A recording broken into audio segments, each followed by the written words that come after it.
Good morning, Becky. We asked the folks at OAG, which is an airline research and consulting firm, to crunch the data in terms of capacity from the major carriers here in the United States and what they're looking at for the remainder of this year. And what we're seeing is that the plan is to fly far fewer seats than they did in August and July. Let's take a look at the data from OAG. For September, the big drop is going to be a cut of 9.1% in capacity. Then in the fourth quarter, it's down 6.8%, with all of the major airlines trimming their schedules. Keep in mind, this is what we're seeing right now. It could be even more dramatic if we see COVID-19 surging.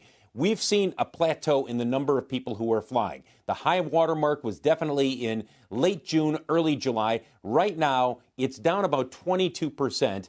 The August flight numbers compared to where we were in August of 2019. Take a look at the major airlines. Let's start first off with Southwest Airlines. We've heard from Southwest already that it is trimming its schedule for the fall. And remember, we heard from them on Friday that they're going to make some further cuts as they're tackling some operational challenges. And then when you look at the other major airlines, whether it's American, Delta, Alaska, United, all of them are also trimming their schedules. The thing that I'm curious about, guys, what is going to be the demand for the holiday travel season?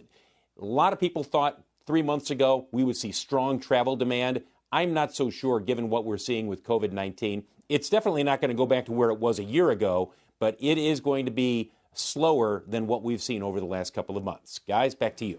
Hey, Phil, just in terms of the slowdown I would anticipate you normally see in the fall. I mean, the summer's when everybody travels. That's when kids are out of school. How much would they normally bring their schedules down by, just accounting for the drop-off in travel from the vacations? Yeah, a little bit. I mean, you definitely see a slowdown in September and October. The difference is traditionally that is when you see business travel pick up a little bit. You start to see more conferences. You start to see a lot of companies saying, okay, the summer vacation season is over. We're going to send some more people out on the road. It's just more business travel. And we're not seeing that right now because of COVID-19. So what was that potentially going to mean for furloughs and for these employees that we've tried to keep on at all of these companies through all of this? Right.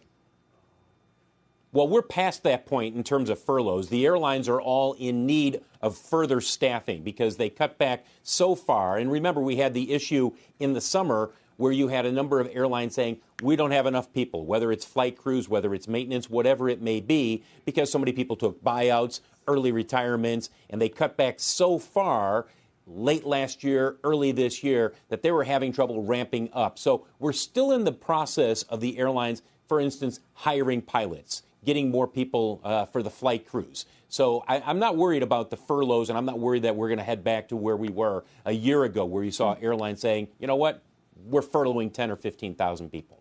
Yeah, I guess those staffing shortages may account for some of these cutbacks that they're talking about, too. Anyway, Phil, thank you. A little bit, but it's more demand, Becky. It's more demand. Great. Phil, good to see you. Thanks.